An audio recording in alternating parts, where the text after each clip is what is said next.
multiplier for focal length. What this means is getting wide-angle shots on digital SLRs is hard because you need things like 10mm lenses, which are considered fisheye, and other strange things happen. If you're willing to do photo stitching, do photo stitching and stitch multiple photos together. Well, they make them. They exist. Be prepared to shell out lots of money for it. Do you like the distortion you get from a really wide angle lens, or are you? No, I just like photos. So, I mean, I would like something wider. If you're going after a landscape and you're willing to do photo stitching, I would go down the photo stitching line. If you really want the wide angle stuff, yep, you need to go get a wide angle lens. If you're running on a DSLR, it's going to be an expensive lens because of the multiplier effect, or it's going to be an expensive body. If you're going with snapshot cameras, I don't know of any that go really wide, but I know plenty that go reasonably wide.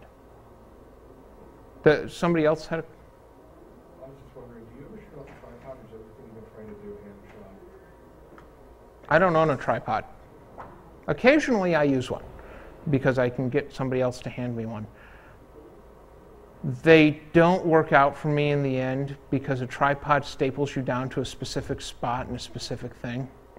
One of the few times I use tripods is when I'm taking apart a chunk of electronics and I actually want a stable shot as I tear something apart.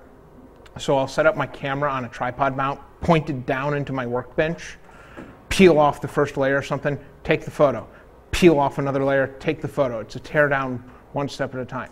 That's one use of the tripod for me. If I'm doing big landscapes and I have to do the photo stitching thing, yeah, that'd be another time I'd use a tripod. Almost entirely otherwise, I run handheld.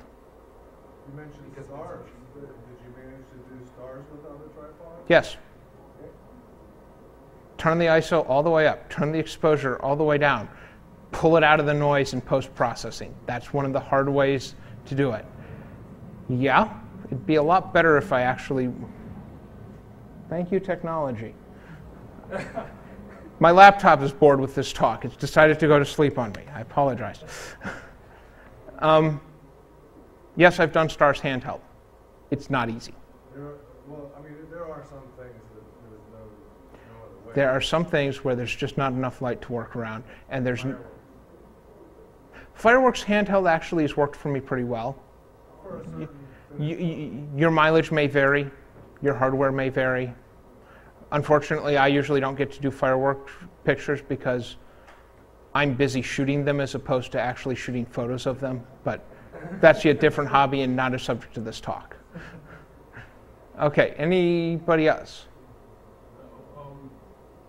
If you were, I know you said you didn't like using GIMP or whatever to fix something or brighten that up, but if you were, is there something to keep in mind for us as a beginner?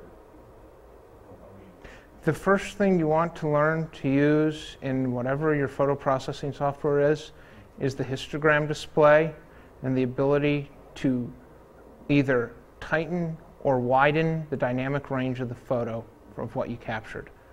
I am not a Photoshop guy. I am not a GIMP guy. I don't know that much about it. My understanding is there's a talk coming up in the next day or so, which will probably do a significant better job covering that than I ever could.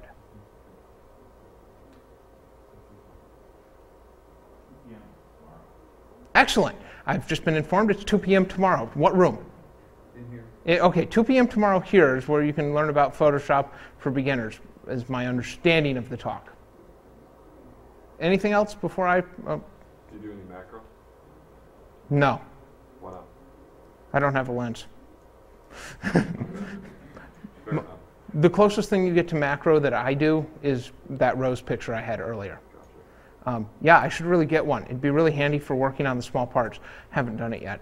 Okay, actually then, because even though I've done video work, I never did it. Define macro. Macro is the ability to focus on an object that is very close to the lens. This requires typically a different lens to do because the focusing elements work differently when you're working in the near field of an object. Yeah, different flashes, different lighting, and it's an entirely different game from when a subject is this far away from me, or is you're far away from me, when the subject's this far away from me. Because that's how macro works. You can focus on things that are this close to the lens. I've just been informed I have 5 minutes left to bore you. So, A number of interesting macro photographs inside the hardware. Yeah. I mean, I kind of had the inkling of what it is, but not a lot of people actually do. It's like, what is this macro button? Does it mean to do things over and over again? Overloaded jargon. Why is it a flower? C jargon overloaded. Next. See recursion.